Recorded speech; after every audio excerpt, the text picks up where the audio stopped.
PCOS एक condition है which is made on the basis of male और female hormones generally करते क्या है हमारी बॉडी में, ये इतने इंपॉर्टेंट क्यों होते हैं? Anything which is less than 21 days or anything which is more than 35 days cycle is taken as ऐसा कुछ है जो हमें अवॉइड करना चाहिए in girls of PCOS? So basically there is a lot of mental health issue से सफ़र करते हैं जिनको थोड़ा सा एंजाइटी या डिप्रेशन या जो हम डिस्कस करते हैं बॉडी इमेज इश्यूज होते हैं PCOS की वजह से, क्या आप उनको एक साइकोलॉजिस्ट या साइकेट्रिस्ट की हेल्प लेने के लिए एडवाइस करते हैं? I want to tell you one thing through your channel कि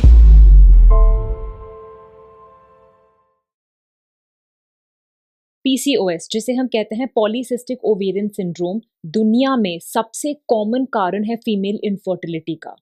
ये बहुत यंग गर्ल्स में, अडोलेसेंट एज ग्रुप में भी पाया जाता है और इनफर्टिलिटी के अलावा इसके कई और सिम्टम्स होते हैं जैसे बहुत सिवियर एक्ने या पिंपल्स होना, बाल का झड़ना, नेल पैटर्न में बाल आना, वजन का बढ़ना। इसके बारे में आपके कुछ डाउट्स भी होंगे, आपने इसके बारे में सुना भी होगा। अगर आप या आपका कोई जानने वाला PCOS से सफ़र करता है तो ये episode of skin and scalp show आपके लिए बहुत इंपॉर्टेंट है। आज हमारे साथ है a renowned gynaecologist and obstetrician and a senior consultant at La Femme Fortis and Rosewalk hospital in New Delhi, doctor Shaili Singh. Ma'am ने कई यंग गर्ल्स और पेशेंट्स को हेल्प किया है to fight their game against PCOS and win over it, not just with medications but with simple lifestyle modification. Welcome to another episode of the Skin and Scalp Show जिसमें हम बात करेंगे in depth about PCOS. But before we begin, I would like to thank Pilgrim for providing us with this technical setup so we can bring to you the truth about PCOS. Hello ma'am, welcome to one of the most important sessions of the Skin and Scalp Show which is on PCOS. Thank you so much, Dr. Jushia, for having me here. And as you rightly said, it's a very, very important topic these days. And it holds significance not just from the adolescent point of view, right up till the time of menopause. Absolutely, ma'am. Absolutely. तो ma'am इससे पहले हम PCOS के बारे में depth में समझे, मैं आपसे समझना चाहती हूँ ये मेल और फीमेल हार्मोन्स जनरली करते क्या है हमारी बॉडी में, ये इतने इंपॉर्टेंट क्यों होते हैं? सो मेल एंड फीमेल हॉर्मोन्स हमारे बॉडी में इनके डिफरेंट फंक्शंस होते हैं। कुछ फीमेल हॉर्मोन्स हैं जो हमको नॉट जस्ट मेंस्ट्रुएशन में एड करते हैं but they are also important for the hair, for the skin, for everything possible, for the mental health. जब आप देखते हैं कि हार्मोन्स कम होने शुरू हो जाते हैं तो उनका हर अंग पे असर पड़ता है। In the same way the male hormones are responsible for so many things including the hair growth. They are responsible for the secondary sexual characters. They are responsible in both sexes, even for reproduction. So male female hormones in fact दोनों ही sexes में थोड़े quantities में and differently पाए जाते हैं। All right. तो इसका मतलब है कि फीमेल में भी मेल हार्मोन्स नॉर्मली भी होते हैं? जी, ये absolutely. तो मैम PCOS में फिर हो क्या रहा है? What is going exactly wrong in the body? So, Dr. Jushia, ऐसा होता है कि there are, like I told you, male hormones normally भी present होते हैं in females and female ovaries दो important hormones produce करती हैं जिन्हें हम बोलते हैं estrogen और progesterone and a certain quantity of testosterone which is the male hormone ये भी body में present होता है। So ये present होता है in the ovaries.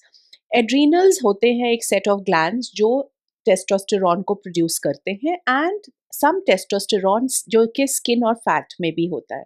नॉर्मली ये टेस्टोस्टेरॉन वापस कन्वर्ट हो जाता है into oestrogen in the female body and normally हमें क्या चाहिए होता है कि there must be a good equilibrium between these hormones, तभी फिर हार्मोन्स का जो अंदर मिल्यू है वो नॉर्मल रहता है। लेकिन कभी कभार ऐसा होता है जैसे कि इन PCOS कि फीमेल हार्मोन्स में भी एक पर्टिकुलर हार्मोन ज़्यादा बढ़ जाता है जिसको हम ईस्ट्रोजन बोलते हैं और दूसरा वाला हार्मोन जो है वो रिलेटिवली लो होता है and because of certain changes ये टेस्टोस्टेरॉन या मेल हार्मोन्स की वैल्यू भी ज़्यादा पाई जाती है जिसके कारण बहुत से प्रॉब्लम्स होते हैं जैसे कि पीरियड्स का रेगुलर ना होना, पीरियड्स का स्किप होना। अपार्ट फ्रॉम दैट जैसे मेल्स के अंदर थोड़ा सा एक्ने ज़्यादा होता है, हेयर ग्रोथ ज़्यादा होता है, मेल पैटर्न ऑफ बॉल्डनेस होता है, कभी कभी वज़न ज़्यादा बढ़ना। सो ये सारे फैक्टर्स इस वजह से होते हैं बिकॉज इन लड़कियों में टेस्टोस्टेरॉन के लेवल्स जो हैं कंपेयर टू नॉर्मल ये थोड़े से बढ़े हुए होते हैं जिसके कारण से these features may come up. Right ma'am, आपने एक बहुत इंटरेस्टिंग चीज़ बताई कि जो मेल हार्मोन है वो फैट और स्किन में से भी निकल रहा है।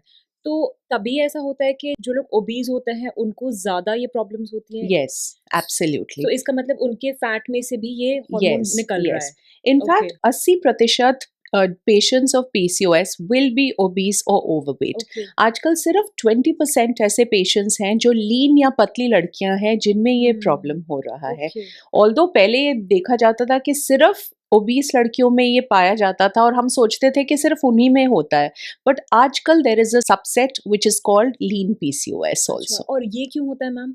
ये बेसिकली फाइंडिंग्स इनमें उसी तरह से सिमिलर ही अच्छा। होते हैं. So there are a multiple number of reasons for PCOS. कुछ जेनेटिक फैक्टर्स भी होते हैं, कुछ लाइफस्टाइल की प्रॉब्लम्स की वजह से भी होता है, and along with this, like I told you, the basic pattern is के ये टेस्टोस्टेरॉन ज़्यादा बढ़ जाता है और जो हमारे फेमिनिन हार्मोन्स हैं उनमें भी इक्विलिब्रियम कम होता है Right. कंपेयर टू जैसा होना चाहिए. It is actually a very complex thing. Yes. हमें शायद अभी तक बिल्कुल रूट कॉज नहीं पता, Yes. Because this only not only one factor Yes, but a so it's multitude. it's Yeah. multifactorial. Right ma'am, तो अगर मैम कुछ यंग पेरेंट्स हैं जो अपनी डॉटर्स के लिए परेशान हैं कि इनको ये पीसीओएस के सिम्टम्स तो नहीं है, तो उन्हें क्या सिम्टम्स ऑब्जर्व करने चाहिए? सो नॉर्मली ये वाले जो सिम्टम्स होते हैं ये अडोलेसेंस में तो वैसे भी पाए जाते हैं. इनफैक्ट हम लोग पहले सोचते थे कि हमें अल्ट्रासाउंड्स कराने चाहिए यंग गर्ल्स के भी. आजकल हम ये बोलते हैं कि अगर इस तरह के कुछ सिम्टम्स हैं तो हमें अल्ट्रासाउंड्स भी नहीं कराने चाहिए, बिकॉज इन लड़कियों में ये मल्टी फॉलिकुलर पैटर्न वैसे भी होता है.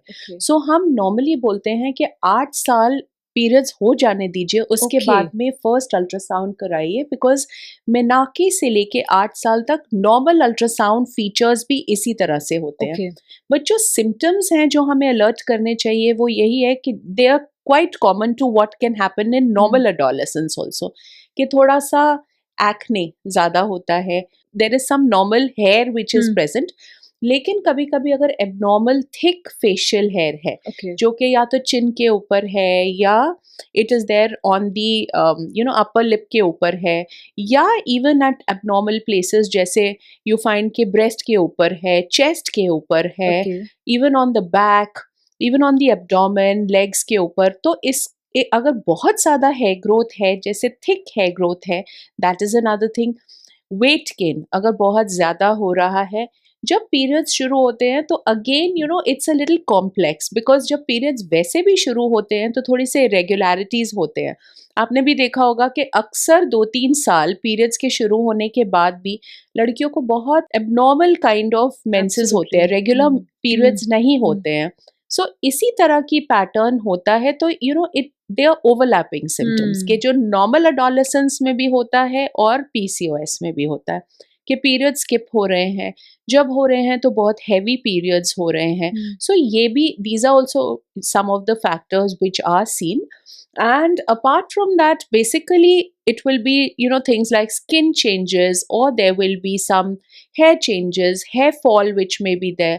और जब हेयर फॉल भी हो रहा है तो मेल पैटर्न बॉल्डनेस क्या होता है कि जब द फ्रंटल पार्ट, वो तो आप you would know that more, जो फ्रंटल पार्ट है उस पे जो लॉस ऑफ हेयर हो रहा है वो भी होता है. So these are some of the common things which are there, जो कि लड़कियां वैसे भी आजकल बहुत अवेयर हैं और वो परेशान हो जाती हैं इन चीज़ों से. सो इन फैक्ट आजकल we are finding a large number of people anyways are coming to the doctors and to the gynaecologist, और फिर हमें उन्हें बोलना पड़ता है कि इसमें अभी चिंता मत करो, बिकॉज अभी कुछ भी करने की जरूरत नहीं है. राइट. तो मैम इस पे मेरा एक फॉलो अप क्वेश्चन है कि what is the length when we say this is an abnormal menstrual cycle? So normally क्या होता है कि हम नॉर्मल मेंस्ट्रुअल साइकिल को में भी काफ़ी वेरिएशन होता है. So anything which is less than 21 days और anything which is more than 35 days cycle is taken as abnormal. So इसका मतलब है कि किसी को अगर 25-25 दिन में रेगुलरली साइकिल्स आ रहे हैं सो दैट्स एब्सोल्युटली फाइन, या किसी को 35 डेज में आ रहे हैं दैट्स एब्सोल्युटली फाइन. एब्सोल्युटली. ऐसे मैम कई पेशेंट्स मेरे पास आते हैं कि वो सिर्फ एक सोनोग्राफी रिपोर्ट ले आएंगे, उसमें हमें सिस्ट्स दिख रही हैं. सो क्या सिर्फ एक सोनोग्राफी में सिस्ट का आना is diagnostic of PCOS? Definitely not. In fact आजकल पीसीओएस इतना बड़ा हुआ बन गया है कि सब लोग इतने डर गए हैं, सबसे पहले जाके एक अल्ट्रासाउंड करा लेते हैं और उसके बाद वो रिपोर्ट लेके आ जाते हैं, और उन्हें ये भी डर लगता है कि ये सिस्ट तो नहीं है। सिस्ट जो कि ओवेरियन सिस्ट और पॉलीसिस्टिक ओवरीज बिल्कुल एक अलग कॉन्सेप्ट है। एक क्राइटेरिया है जिसे हम कहते हैं रॉटरडैम क्राइटेरिया। उसके हिसाब से 3 फैक्टर्स में से 2 फैक्टर्स होने चाहिए। एक तो ये कि आपको या तो पीरियड्स ठीक से नहीं आ रहे हैं, जिसका मतलब है कि जैसे एग बनना चाहिए, रिलीज होना चाहिए, या तो वो बिल्कुल नहीं हो रहा है या बहुत कम हो रहा है। या सेकंड थिंग है कि अगर अल्ट्रासाउंड के ऊपर इस तरह के पॉलीसिस्टिक पैटर्न पाया जाए। या तीसरी चीज ये है कि अगर उनको मेल काइंड ऑफ पैटर्न या तो क्लिनिकल फीचर्स हैं कि जैसे हेयर ग्रोथ ज़्यादा है या एक्ने ज़्यादा है, तो या तो क्लिनिकली ये मेल वाले जो फीचर्स हैं वो है, और या अगर हम हार्मोन टेस्ट कराएं उनमें से भी हम पा रहे हैं कि हार्मोन पैटर्न भी इसी तरह से है जिसमें मेल फैक्टर्स थोड़े से ज़्यादा हैं। अगर इन 3 चीज़ों में से 2 चीज़ें पॉजिटिव हैं तभी हम उसको पॉलीसिस्टिक ओवेरियन डिजीज कहते हैं। ऑलराइट। और ये जो मैम सिस्ट की साइज है, बिकॉज अपेरेंटली सिस्ट तो हर, आप जैसे आपने कहा कि वुमेन में होती हैं, तो इनका सिस्ट का साइज का भी कुछ डायग्नोसिस है? सो ऐसा साइज सच नहीं, बट ओवरऑल हम देखते हैं कि जब हम एक अल्ट्रासाउंड करते हैं, ओवरीज या जो जिसको हम अंडेदानी बोलते हैं उसका ओवरऑल साइज बढ़ा हुआ होता है, उसका वॉल्यूम बढ़ा हुआ होता है, और उसमें ये नन्हे नन्हे नन्हे सिस्ट्स होते हैं जो पेरिफेरी पे होते हैं, जिसको हम स्ट्रैंड ऑफ पर्ल्स अपीयरेंस बोलते हैं। वैसे लगते हैं कि जैसे पर्ल्स की एक माला बनी हुई है, बिल्कुल पेरिफेरी पे उस तरह से होता है। तो इसको हम, these are some of the ultrasound features, and lots of times इसमें भी ये ज़रूरी नहीं है कि सब कुछ ये पाया जाएगा। अक्सर ये भी होता है कि अगर बल्कि ओवरीज हैं जिसके पर्टिकुलर फीचर्स हैं, तब भी अल्ट्रासोनोलॉजिस्ट हमें बोलते हैं that we need to watch out for polycystic ovaries. Okay, so एक थोड़ा सा अलग क्वेश्चन है इस लाइन से, क्योंकि बहुत पेरेंट्स मुझे आके कहते हैं हमारी डॉटर को पीसीओएस नहीं है, उसे पीसीओडी है। तो मैं चाहूंगी फ्रॉम द हॉर्सेस माउथ आप बताइए कि मैम इनमें डिफरेंस क्या है? सो बेसिकली पीसीओडी का मतलब है कि जो ये वाले फीचर्स हैं, PCOS actually is a metabolic syndrome, जिसके अंदर ना केवल ये वाले फीचर्स हैं, बट इसके साथ साथ कुछ बायोकेमिकल फैक्टर्स में भी प्रॉब्लम होती है, जैसे लिपिड प्रोफाइल में कुछ प्रॉब्लम है। These people are more likely to have insulin resistance, diabetes, etc. So overall अगर ये there's a whole spectrum which is not just these findings, but इसके साथ साथ में there are some metabolic features also. It is called as PCOS. Okay, all right, wonderful. That gives me an insight as well. तो ma'am ये हो गई science and symptoms की बात। अब ऐसे कुछ लैब टेस्ट हैं जो लोगों को करवाने चाहिए to diagnose them as PCOS, और इसमें कितने फ्रीक्वेंटली चेंजेस आते हैं? सो बेसिकली ना PCOS एक कंडीशन है which is made on the basis of exclusion. Exclusion का मतलब है कि ये वाले सिमिलर फाइंडिंग्स हो सकते हैं even in case of thyroid disease, even in some conditions जो कि एड्रीनल के कंडीशंस होते हैं, and they can also be present in case of prolactin, hyperprolactinaemia, जिसका मतलब है कि एक पर्टिकुलर हार्मोन है जिसका नाम है प्रोलैक्टिन, वो बड़े होने से भी सिमिलर फीचर्स होते हैं। सो हमें टेस्ट कराने होते हैं टू रूल आउट के is it actually polycystic ovarian disease और it could be one of these other things.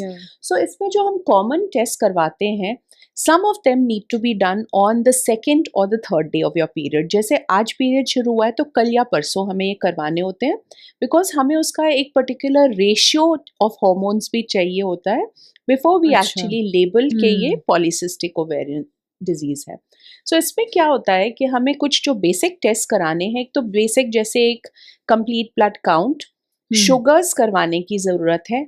अक्सर एक टेस्ट होता है जिसे हम कहते हैं ग्लूकोज टॉलरेंस टेस्ट, जिसमें ग्लूकोज देने के बाद में 2 घंटे के बाद में हम शुगर्स को चेक करते हैं। एक फास्टिंग वैल्यू ली जाती है और ग्लूकोज के 2 घंटे के बाद में ये किया जाता है। अगर ये पॉसिबल नहीं है तो एक टेस्ट होता है जिसे हम HbA1c बोलते हैं, ये भी करवाना ज़रूरी है।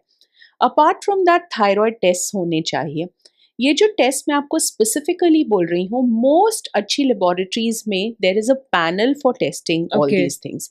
सो जैसे हम सीरम FSH, LH, एक पूल्ड प्रोलैक्टिन होता है, देन एक ईस्ट्राडायोल, testosterone के levels, especially total testosterone. Okay. Free testosterone, some labs also do reliably. Insulin levels, at least एक fasting insulin levels की ज़रूरत होती है. Apart from that, some tests, you know, which are regular tests also, वो भी करवाए जाते हैं. जैसे adrenals को check करने के लिए एक टेस्ट होता है जिसे हम DHEAS बोलते हैं.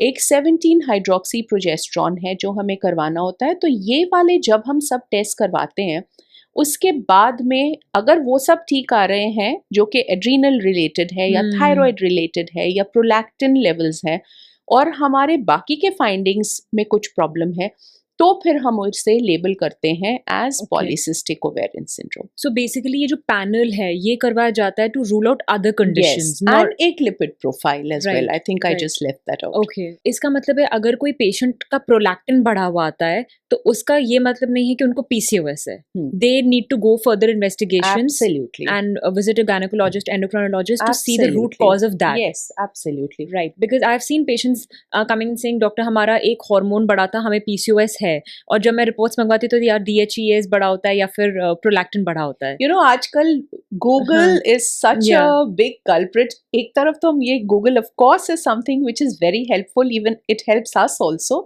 लेकिन एक तरफ गूगल रेड पीपल इतने ज्यादा आते हैं. And these days I am even finding there are all kinds of people on Instagram. So I have patients जो आएंगे और बोलेंगे मैंने इंस्टाग्राम पे ये देखा है, कोई मुझे इन्फ्लुएंसर ऐसे ऐसे बता रहे थे और उन्होंने ये देखा है कि ये वाले वैल्यूज हाई हैं तो मुझे तो पॉलीसिस्टिक ओवेरियन सिंड्रोम है. So it has to be a balance of all everything that I have spoken about.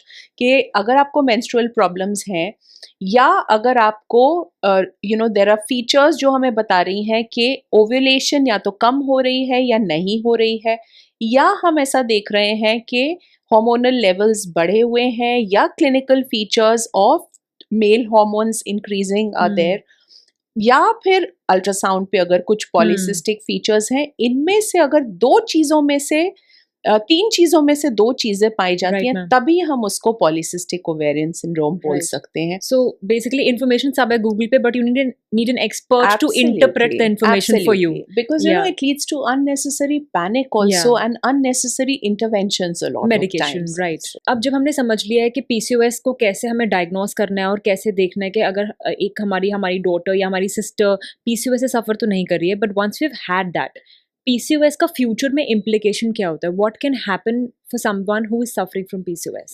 So one thing is that, you know, not having your periods, having irregular periods या periods जो बहुत heavy हो रहे हैं, itself is a problem. Right. Most people want के periods regular हों और सब कुछ ठीक ठाक रहे. But then इसकी वजह से अगर ये नहीं हो रहा है तो इसके और भी रैमिफिकेशंस होते हैं. जैसे आप भी जानते हैं कि स्किन के रैमिफिकेशंस होते हैं. जैसे अक्सर बच्चे बहुत परेशान हो जाते हैं कि बहुत ज़्यादा एक्ने हो रही है या एबनॉर्मल हेयर ग्रोथ हो रही है, या there is something which is known as acanthosis nigricans, जिसका मतलब है कि थोड़े डार्क पैचेस होते हैं which may be present in the folds, like neck के फोल्स में या आर्मपिट्स के नीचे या you know the groin area etcetera, breast folds के नीचे. सो ये वाली जो चीज़ें हैं स्किन के रैमिफिकेशंस भी होते हैं. अपार्ट फ्रॉम दिस कभी कभी क्या होता है कि इसमें फर्टिलिटी इश्यूज भी आते हैं. जैसे मैंने आपको बोला था कि बिकॉज हार्मोन्स का इंटरबैलेंस ठीक नहीं होता, तो जैसे अंडा बनना चाहिए हर महीने में विच इज़ कॉल्ड ओव्यूलेशन, वो नहीं होता है इन दीज गर्ल्स, जिसकी वजह से द प्रॉब्लम इज दैट या तो कंसेप्शन नहीं होती है, या if conception happens because of the progesterone levels which are a little low. Progesterone as we all know is the pregnancy maintaining hormone, तो उसकी वजह से कई बार मिसकैरेजेस के चांसेस भी होते हैं. And plus there are problems like gestational diabetes etcetera which may also happen during the pregnancy. So pregnancy related problems, fertility related problems हो सकते हैं. आगे चल के इन लड़कियों में डायबिटीज के चांसेस भी होते हैं. आगे चल के हार्ट डिजीज के प्रॉब्लम्स भी हो सकते हैं. एंड बिकॉज जो हम हार्मोन की बात कर रहे हैं, जो ईस्ट्रोजन हार्मोन है जो बढ़ा हुआ होता है, estrogen predominance is also known to be present in some of the cancers, like endometrial या uterine cancers. So some people can have that as well. So इस कारण से, you know, as we are seeing it starts from problems of adolescence and it can go right up to the postmenopausal age group. So these are some of the things which are associated with polycystic ovarian syndrome. Right, ma'am. But there's no need to panic or fear, because ऐसा नहीं है कि हर मरीज को इस तरह की कुछ प्रॉब्लम होगी. So that is why आपको अगर कुछ इस तरह के issues हैं तो you must meet with the doctor, because they will be able to guide you through everything. Right, ma'am. मैं actually ये पूछना चाहती थी आपसे कि अगर आपने बताया कि PCOS के आगे ये implications हैं, but अगर हम उसे समय पे उसमें इंटरवेंशन देते हैं, बीट लाइफस्टाइल और जो हम अभी आगे डिस्कस करेंगे, सो यू थिंक कि ये सब चीजें अवॉइड की जा सकती हैं? Absolutely, right, absolutely. Okay. So एक ये भी कॉमन चीज होती है कि लोग बिलीव करते हैं कि नहीं, हमारा तो पॉलीसिस्टिक ओवरीज बिल्कुल क्योर हो जाएंगी. You know, however bad it sounds, ऐसा नहीं है कि वो कंप्लीटली क्योर हो जाती है, लेकिन विथ लाइफस्टाइल मैनेजमेंट इसके सिम्टम्स को डेफिनेटली थोड़ा सा एलिविएट किया जा सकता है, और उसकी वजह से जो इसके प्रॉब्लम्स हैं वो भी थोड़े से कम हो जाते हैं. इट्स नॉट इनएविटेबल कि अगर हमें पॉलीसिस्टिक ओवेरियन सिंड्रोम है तो हमें सब कुछ ये होगा. अगर हम उसे राइट टाइम पे मैनेज कर लेते हैं और करेक्टली मैनेज कर लेते हैं तो definitely, you know, it will not lead to any of these ominous things. Yeah, that sounds nice. That means जो awareness है वो एक correct direction में है, and but it has to be subdued. Absolutely. Right. So we needn't panic or needn't get very hyper that yes, you know, I have polycystic ovaries. Now I'm going to start crying and, you know, totally be in depression because I have this problem. No way. Yeah, I've had a friend, she's a gynecologist too now, but back in school she had PCOS, and she used to be very scared of all the signs and symptoms जो हम biology में वैसे पढ़ते थे. And one day she randomly calls me and she knew that she's going to have fertility issues, और वो हमेशा, because she's a gynecologist ना, वो हमेशा मुझे कहती थी मुझे दिक्कत होगी. And one day she calls me that without any intervention I've just conceived. And she had heavy PCOS. So ऐसी सक्सेस स्टोरीज भी मैंने सुनी है, when it is not absolutely necessary कि आप कंसीव नहीं कर सकते. Absolutely. क्योंकि PCOS में इतना अब अवेयरनेस है इसके बारे में, बहुत सारी लड़कियों को होता भी है, तो काफ़ी फ्रेंडली एडवाइस मिलती है हमें रिलेटिव से, फ्रेंड से, कि अच्छा आपकी बेटी को PCOS है, आप ये कर लो उसके लिए. तो ऐसी कौन सी डेंजरस चीज़ आपने देखी जो लोग करते हैं घर पर? ऐसा कुछ है जो हमें अवॉइड करना चाहिए इन गर्ल्स ऑफ PCOS, जो जनरली इंटरवेंशंस लोग फॉलो करते हैं? So basically there is a lot of myths which are you know related to the PCOS. ऐसा बहुत ज़्यादा मैंने इस तरह की कोई चीज़ नहीं देखी है कि जो कि डेंजरस हो या कुछ ऐसा हो, लेकिन मोस्ट ऑफ द टाइम्स जो अवेयरनेस की ज़रूरत है वो ये है कि फर्स्ट लाइन मैनेजमेंट हमारी लाइफस्टाइल मॉडिफिकेशन ही होनी चाहिए. Apart from that, you know, I think that fear mongering should not be happening, which is an important thing. Right, ma'am. और कभी ऐसा होता है कि वो कुछ गुट्टी पिलाते हैं या कुछ ऐसे घर पे दवाई बना के पिलाते हैं which they think can cure PCOS. ऐसी कोई दवाई आती है? Actually, मेरी practice में because I am working in a place where generally इस तरह की चीजें नहीं होती, but you know, I have heard of some people who do have, you know, कि उन्होंने कुछ जड़ी बूटी को use किया, कुछ ऐसे किया. Some of the alternate therapies, of course they help, but then you know I would not be the right person to tell you about it. Okay, so जब मैं थोड़ा PCOS के पेशेंट्स को देखती हूँ, मैं देखती हूँ वो थोड़े से सेल्फ कॉन्शियस होते हैं, इमेज कॉन्शियस होते हैं, उन्हें अच्छा नहीं लगता है. कुछ पेशेंट्स मुझे कहते हैं डॉक्टर हमें हमारा एक्ने ठीक कर दो, and I know for a fact that skin and hair are difficult things to treat for people who have PCOS compare to those who do not.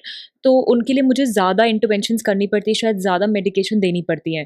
But I want to understand from your point of view कि इसके mental health implications क्या हैं, और आप क्या advice करते हैं ऐसे पेशेंट्स को जिनको बॉडी कॉन्शियसनेस हो रही है? बिल्कुल. So basically yes, as you rightly said, बहुत सारे मेंटल हेल्थ इश्यूज भी होते हैं in people who have polycystic ovaries. Depression के, एंजाइटी के, ऐसे बहुत सारे इश्यूज होते हैं because it is of course associated with the body image as well. अगर you know someone is obese या थोड़ा सा उनको लग रहा है कि मेरा वेट होगा ही नहीं कम क्योंकि मुझे पॉलीसिस्टिक ओवेरियन सिंड्रोम है, या मैं बहुत ज़्यादा एक्सरसाइज कर रही हूँ उसके बावजूद मेरा वेट नीचे नहीं हो रहा है बिल्कुल, which is actually a fact as well. It's more difficult for patients of PCOS to lose weight. But then, if you be at it all the time, you will definitely see the results. Right. Apart from that, you know, someone who has, as you rightly said, अगर acne है या थोड़ा सा hair growth ज़्यादा है, so या at one particular point of time अगर वो कंसीव करना चाह रहे हैं और कंसेप्शन नहीं हो रहा है, उन्हें मालूम है कि उन्हें पीसीओएस है। सो देर आर वेरियस रीजंस जिसकी वजह से ये मेंटल हेल्थ इश्यूज ज़्यादा होते हैं, and we often have to treat those mental health issues as well.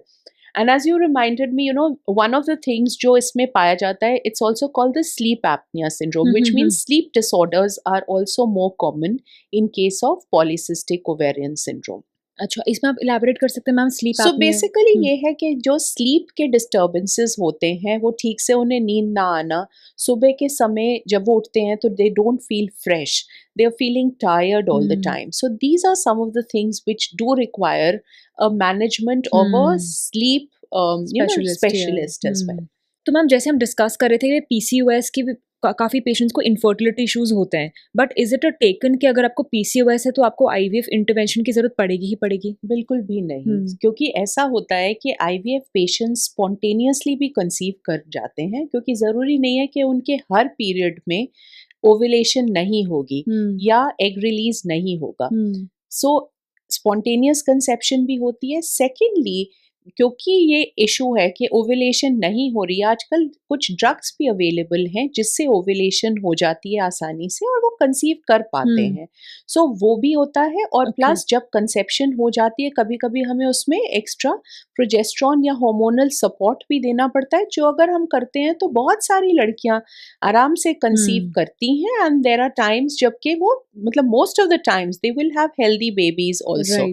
सो ऐसा नहीं है कि हर patient of PCOS will have all the infertility issues या सीधा उनको जाके आईवीएफ कंसेप्शन करना पड़ेगा. इनफैक्ट आजकल इतनी अच्छी मेडिकेशन अवेलेबल है कि जो पहले ज़माने में हम लोग हर केस में ऑलमोस्ट सर्जरी करते थे ओवेरियन ड्रिलिंग के लिए, आजकल वो भी ऑलमोस्ट बहुत ही कम हो गया है. बहुत ज़्यादा रेजिस्टेंट केसेस में हमें ज़रूरत पड़ती है वो करने की. नहीं तो मोस्ट ऑफ द टाइम्स हम मेडिकेशन के साथ ही मैनेज कर लेते हैं. Wonderful. That sounds very that's path breaking and absolutely absolutely you're right, hopeful for a lot of girls who have PCOS. Yes. तो एक मैम हम डिस्कस कर रहे थे कि बहुत सारे हार्मोनल इश्यूज होते हैं अपार्ट फ्रॉम पीसीओएस, इसीलिए हमें दूसरे टेस्ट भी करवाने चाहिए. तो ऐसे और कोई कंडीशंस हैं जो पीसीओएस की तरह ही दिखती हैं बट पीसीओएस उनमें होता नहीं है? यस. सो जो हम कह रहे थे कि पीसीओएस हम कहेंगे only on the basis of exclusion. Exclusion का मतलब है कि हमने उन चीज़ों को रूल आउट कर लिया और उसके बाद हम कह रहे हैं कि नहीं ये तो पीसीओएस है. सो एक कंडीशन है जिसमें प्रोलैक्टिन लेवल ज़्यादा हो सकते हैं, जिसे हम हाइपरप्रोलैक्टिनीमिया बोलते हैं. वो कभी कभी ऐसा होता है कि उसके साथ में कभी कभी there is some breast discharge which can also happen. और छोटे छोटे से कई बार ट्यूमर्स होते हैं जो कि बिनाइन ट्यूमर्स होते हैं ऑफ द पिट्यूटरी ग्लैंड, जिन्हें हम प्रोलैक्टिनोमस बोलते हैं. उसकी वजह से भी ये हो सकता है.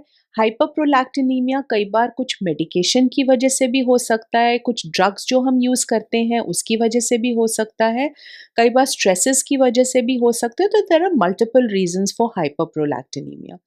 Second important thing is कई बार थायराइड के disorders which are also fairly common these days, कि थायराइड डिसऑर्डर्स की वजह से भी सिमिलर फीचर्स होते हैं, तो हमें थायराइड के टेस्ट भी कराने होते हैं to rule that out.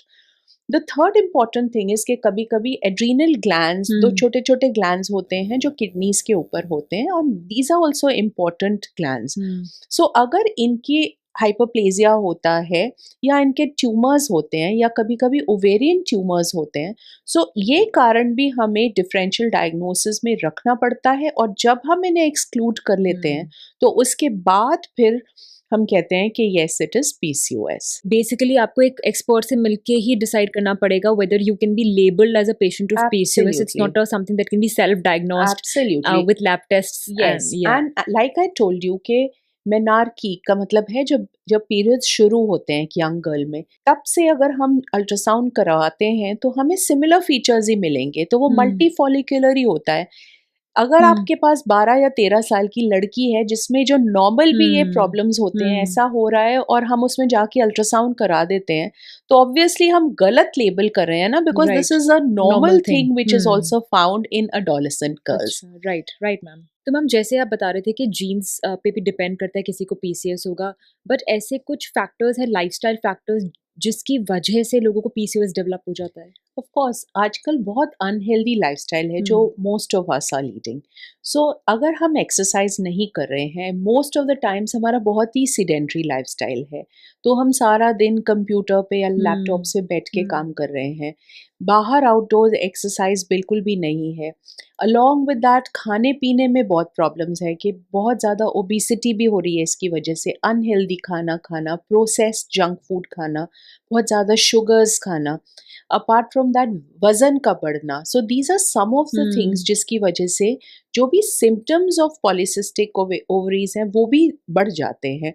In fact first line of management ही ये है कि हम अपनी लाइफस्टाइल को थोड़ा सा मॉडिफाई करें, उसको ज़्यादा हेल्दी बनाएं. और ऐसा भी देखा है मैम मैंने कि आजकल गर्ल्स को जल्दी पीरियड्स आना शुरू हो रहे हैं. Has that something to do with PCOS, कि ऐसी गर्ल्स को पीसीओएस भी होगा? No, that is more to do with the fact कि आजकल socio-economic factors plus obesity and some of the things which are leading to girls having their periods a little earlier. But ऐसा, like I said, it's not necessary that all of them will end Right. up with polycystic okay ma'am, ovaries. Okay. तो ma'am let's shift gears towards discussing the treatment. लेकिन एक चीज़ जो हम सब ने सुनी है और बहुत लोग मानते भी हैं कि number one rule of treating PCOS is weight reduction. Why is that important, और क्या वेट रिड्यूस करने से हॉर्मोन्स ठीक हो जाते हैं? यस एब्सोल्युटली, बिकॉज जैसे हमने पहले भी बात की about the interplay of hormones, एक कॉन्सेप्ट होता है इंसुलिन रेजिस्टेंस, जिसका मतलब है कि इंसुलिन एक हार्मोन है जो ब्लड शुगर को रेगुलेट करने में हेल्प करता है. Because of the hormonal changes, insulin resistance मतलब कि जो नॉर्मल सेंसिटिविटी होनी चाहिए टिश्यूज में to insulin which causes the sugars to be normal, वो नहीं होता है. Okay. सो जब हम वेट लूज करते हैं तो वेट लॉस की वजह से ये जो हार्मोनल इंटरप्ले जो नॉर्मली होना चाहिए वो भी नॉर्मलाइज हो जाता है, एंड ये इंसुलिन रेजिस्टेंस भी थोड़ी सी कम हो जाती है, जिसके कारण से ये जो प्रॉब्लम्स हो रहे हैं, सारे के सारे जो सिम्टम्स हो रहे हैं, वो डेफिनेटली रिड्यूस होते हैं. एंड हम ऐसे नहीं कहते कि बहुत ड्रामेटिक वेट लॉस करो. And it's also a fact कि it is difficult to lose weight with polycystic ovarian syndrome. लेकिन हम यही बोलते हैं कि आपको, हम नहीं कह रहे कि आप 10 किलो एक साथ लूज कर लो. धीरे धीरे करके, even in the course of 6 months, if you lose about 5% of your current body weight, उसके साथ में बहुत हद तक the hormonal changes, they start getting regular, they start getting normalized. So weight loss is definitely something which needs to be done, and धीरे धीरे करके करते हैं. इनफैक्ट हम नहीं चाहते कि हम बहुत ज़्यादा किसी को बोले. अक्सर ऐसा होता है कि यंग लड़कियां हमारे पास आती है, अगर हम उन्हें एकदम से बोल देंगे कि नहीं तुम्हें तो इतना वेट लॉस करना है, तो वो इतने ज़्यादा हताश हो जाते हैं that they are not able to do anything at all. So we have to talk to them in a very empathetic manner.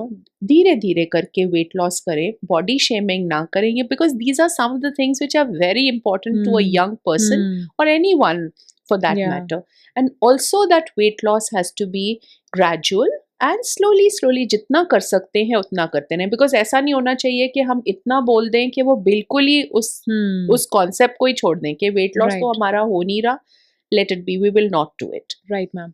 तो मैम ये तो हो गई लाइफस्टाइल की बात। इसके अलावा क्या लाइफस्टाइल मॉडिफिकेशंस आप कहते हैं पेशेंट को to improve their symptoms of PCOS को ठीक करने के तो लिए? Importantly diet is important, because too much of processed food, too much of junk food, too much of even alcohol, some of these things. Along with that, जैसे आजकल refined sugars हैं, मैदा है,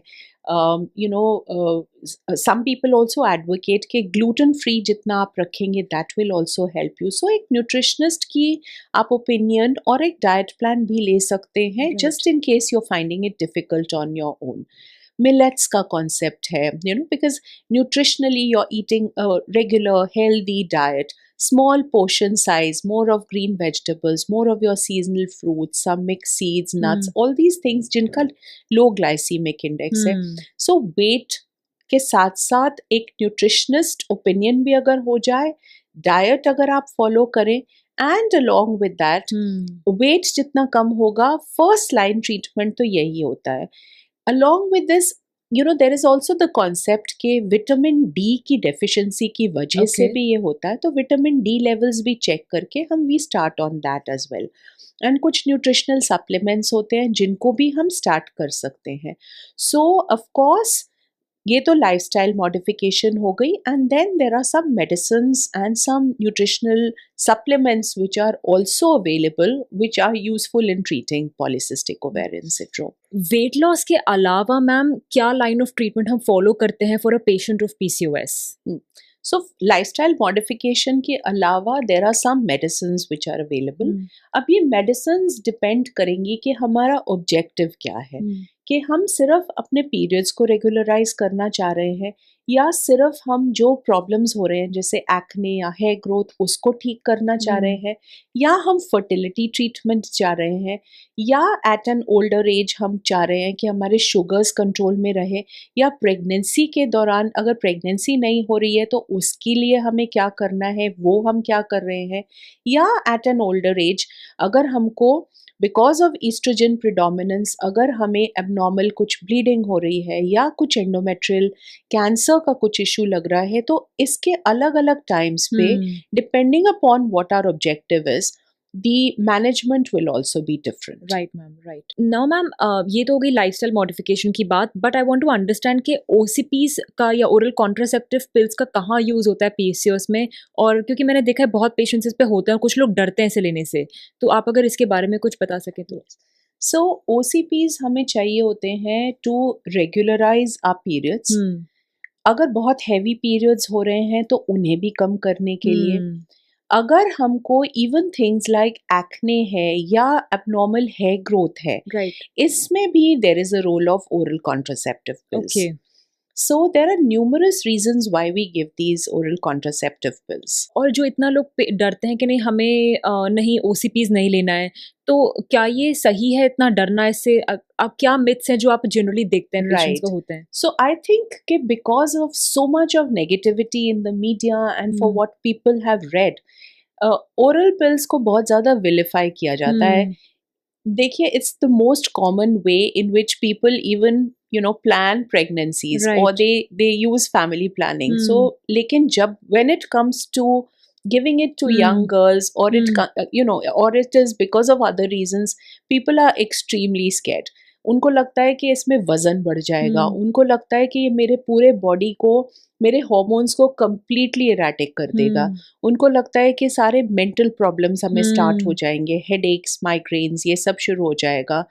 दे फील के most importantly कि कहीं मेरा weight gain ना हो जाए इसके साथ में, not realizing that some of the hormones which we are giving in these oral contraceptive pills even help you to lose weight. Right, ma'am. Plus उन्हें यही लगता है कि हमने बहुत सारे लोगों को सुना है जिन्होंने ये मेडिसिन लिए थे और उसके बाद में उन्हें फला फला कैंसर हो गया है. So there are so many things and so many myths in carefully chosen patients जिसमें हम पूरा हिस्ट्री लेते हैं, पूरा एग्जामिन करते हैं. It is a very good method by which we can take care of so many different things. Right ma'am. तो ऐसा नहीं है कि पीसीओएस के हर पेशेंट को ओसीपीज दिया जाता है? नहीं दिया जाता, और जहाँ ज़रूरत होती है तब वहाँ पीछे भी नहीं हटना चाहिए. But then of course counselling is very important, and you as you rightly said, बहुत सारे लोग होते हैं जो who do not want to take that, and we really have to counsel them. We really have to tell them कि this is how it is going to benefit you, that they actually start taking that. Right. So अब मैंने ऐसे बहुत patients देखे कि नहीं हम नहीं जाएंगे, वो हमें दवाई लिख देंगे. But I think these things should be left to experts. Absolutely. Because वो सब उनके बेनिफिट के लिए हो रहा है. Absolutely. और experts भी आपको तभी वो हार्मोन्स देंगे जब वो पूरी हिस्ट्री लेंगे, सब कुछ आपकी क्लिनिकल कंडीशन को देखते हुए, एग्जामिन करने के बाद, सब कुछ रूल आउट करने के बाद ही देते हैं. ऐसे नहीं कि everyone is jumping to give hormones, but where it is needed they definitely have a dramatic result. और ऐसा होता है मैम आपके पास जो पेशेंट्स आते हैं कि उन्हें स्किन में तो ऐसा बहुत होता है कि हमें हेयर ग्रोथ लाने में प्रॉब्लम होती है, हर्सुटिज्म में हम लेजर करते रहते हैं और उनके रिजल्ट्स नहीं आते हैं, जबकि उनका हार्मोनल प्रोफाइल बिल्कुल नॉर्मल है. तो ऐसे पेशेंट्स को ओसीपीज देके do they get better symptom wise? In fact, I mean, I think the dermatologists and the gynecologists vary a little bit on the management. हम अपनी तरफ से कम 6 महीने देते हैं ऑफ हॉर्मोन्स, और अगर हमें लगता है कि नहीं 6 महीने के बावजूद भी उनको कुछ रिजल्ट्स नहीं मिल रहे, then we say that you go on to the next line of management. Okay okay ma'am, तो ऐसा होता है कि ओसीपीज देने से हेयर रिडक्शन हो जाता है? यस, एब्सोल्युटली, बट उसको थोड़ा लंबे ड्यूरेशन के लिए देना होता है. And there are specific hormones और ओरल कॉन्ट्रासेप्टिव पिल्स जो दिए जाते हैं, they will definitely help you. और जिनमें नहीं होता या जिनमें साइड इफेक्ट्स होते हैं इनके, we are always there to help you. So आपने ये क्लियर कर दिया कि ओसीपीज के बहुत सारे फायदे हैं, बट ऐसे कुछ नुकसान भी हैं जो पेशेंट्स को अवेयर होना चाहिए, जो आप हर पेशेंट को बताते हैं कि ऐसा हो सकता है? So some people, if you're prone to headaches can be a little more. There are a lot of people who are, like जहाँ mental health issues हैं. So depression, थोड़ा सा इन चीज़ों में feeling low all the time, that can happen. किसी patient में थोड़ा nausea, vomiting, ये issues भी होते हैं. कभी कभी थोड़ा सा breast heaviness भी हो सकता है. किसी पेशेंट में इन द बिगिनिंग थोड़ी हल्की हल्की स्पॉटिंग भी हो सकती है, जो कि मोस्ट टाइम्स 2-3 महीने के बाद में that gets rectified. Some people can have problems like clots in the legs, etc. Okay. जो कि sometimes it runs in families, or if you are prone to have those can happen. So these are some of the things which are which one needs to know about. The second thing that you need to know about is कि you have to take these medicines every day. आपने उसको छोड़ना नहीं है. Right. And you have to remember to take it every day, preferably at the same time every day, which also gives us contraceptive benefits. बहुत सारे लोग हैं जो family planning के methods भी चाहते हैं. So this will serve a dual purpose. Right. Because not every patient who has polycystic ovaries will not conceive. तो कभी कभी ऐसा होता है कि वो चाहते हैं कि हमें contraceptive benefits भी मिलें. तो उन patients के लिए it has to be taken the same time every day, and if you miss them, there's a protocol of how we need to give the missing pills and how to take care that you do not have a pregnancy. ऐसे आपने कोई test देखे ma'am, जैसे आपने किसी patient को भेजा कि आप एक प्रोफाइल करवा के आ जाओ या वो खुद ही करवा के आ जाए, फिर आपको लगता है इन्होंने ये टेस्ट क्यों करवाए? जैसे कुछ डूबियस टेस्ट्स हैं जो हमें ज़रूरी नहीं है करवाना पीसीओएस में? बहुत सारे होते हैं आजकल. तो इनफैक्ट मैं ये देख रही हूँ कि बहुत सारे लोग इतने अननेसेसरी टेस्ट करा के आते हैं, जैसे सारे ट्यूमर मार्कर्स कराने बैठ जाते हैं. नहीं है उनकी ज़रूरत. In fact some of the tumour markers जो आप करवा रहे हो वो बाकी कंडीशंस में भी थोड़े से हाई हो सकते हैं, जो benign conditions. It's unnecessary, not just cost but effort and unnecessary panic. तो अगर किसी को पीसीओएस है और वो लैब जाके खुद टेस्ट करवाते हैं, तो अननेसेसरी टेस्ट अवॉइड करने के लिए व्हाट शुड दे मेंशन कि हमें ये ज़रूरी है करवाना? सो मेरे हिसाब से there is a panel which is there, and the best way of course is के पहले आप मिलिए किसी स्पेशलिस्ट से, उसके बाद they will be able to tell you कि कौन से टेस्ट करवाने और फिर आप करवाइए. पर अगर आपने खुद से भी जाना है तो इस स्पेसिफिक लाइक अ पॉलीसिस्टिक ओवेरियन सिंड्रोम पैनल है जो कि आपको करवाना चाहिए, nothing over and above that. तो जो मैम मेंटल हेल्थ इशू से सफ़र करते हैं, जिनको थोड़ा सा एंग्जाइटी या डिप्रेशन या जो हम डिस्कस करते हैं बॉडी इमेज इशूज़ होते हैं पीसीओएस की वजह से, क्या आप उनको एक साइकोलॉजिस्ट या साइकेट्रिस्ट की हेल्प लेने के लिए एडवाइस करते हैं? बिल्कुल बिल्कुल, बिकॉज अक्सर ये होता है कि वो एक प्रिडोमिनेंट फीचर होता है कि ठीक है मुझे ये सब तो है ही, लेकिन इसकी वजह से मुझे बहुत ज़्यादा इरिटेशन हो रही है, इरिटेबिलिटी, डिप्रेशन हो रही है. वो डिप्रेशन की वजह से some of them, even I had a few patients who were even suicidal because of all the body the body image का issues. So definitely when we have help available, आजकल तो वो पुराना वाला स्टिग्मा भी नहीं है मोस्ट कंडीशंस में कि हम नहीं जाएंगे साइकाइट्रिस्ट के पास. जहाँ पर आपको लगे कि ज़रूरत है, meet up with a psychiatrist. And अक्सर ये भी पाया जाता है कि कॉन्कॉमिटेंटली वो मेडिकेशन भी चल रही होती है along with polycystic ovarian syndrome treatment. Before I come to the last question, then let's play a little game about myths and facts. आपको सिर्फ ये बताना है मुझे कि ये myth है कि fact है, और one line में अगर आप उससे हमारा doubt solve कर सकते हैं तो. So the first question is that PCOS affects only overweight women. No, that's not correct. जिन लोगों को PCOS होता है, 20% of those girls will be thin and lean. Then the second question is, all the cysts in the ovaries will indicate PCOS on a sonographic finding? No. So in fact, I want to tell you one thing through your channel कि cyst एक अलग चीज है, polycystic ovaries एक अलग चीज है. Cyst का मतलब होता है कि there are these balloon filled sacs which are present in the ovaries, जिसके numerous reasons हो सकते हैं, right from जो period के time पे होते हैं till even malignancies. तो वो एक अलग concept है. और polycystic ovarian disease में छोटे छोटे छोटे cysts हैं जो कि hormonal reasons से हैं. So the pathology of both of them is completely different. Okay. PCOS women cannot get pregnant. Wrong. Once a patient of PCOS, always a patient of PCOS. That unfortunately is quite correct. But yes, the symptoms of PCOS can definitely be alleviated if we, maintain a healthy lifestyle and if you take care of your treatment. Right. PCOS can be triggered by poor lifestyle choices. Absolutely correct. PCOS always causes excessive acne and hair growth. Not everyone will have that. There are different kinds of PCOS. Some may not have skin changes at all. So before we wrap this up, ma'am, मेरा एक last question है आपसे कि जैसे हम discuss कर रहे थे कि गूगल पे इतनी मिस इन्फॉर्मेशन भी अवेलेबल है और करेक्ट इन्फॉर्मेशन भी अवेलेबल है, ऐसे कोई करेक्ट रिसोर्सेज हैं जहाँ पे जो ऑथेंटिक इन्फॉर्मेशन लेना चाहते हैं वो वहाँ जाके पढ़ सकते हैं? So there are some sites which are there, and most of the we'll probably mention it in your we can just mention it in the Sure. the footnote. Sure, ma'am. So we'll mention these PCOS resource sites on in the footnote, and please go ahead and watch that. So with this, we come to an end of this wonderful discussion on PCOS and things likewise. अगर आपके फिर भी कोई doubts रह गए हैं PCOS को लेकर, कुछ आप मैम से पूछना चाहते हैं, मुझसे पूछना चाहते हैं, तो अपने प्लीज कमेंट्स आप नीचे डाल सकते हैं. We will try our level best to answer all your questions. और जब आपने ये पॉडकास्ट अब तक देख लिया है तो हमारे चैनल को लाइक सब्सक्राइब करना ना भूलिए ताकि आप तक हम ला पाए authentic healthcare information from the experts. Up until that, I wish you all a happy skin and a healthy life.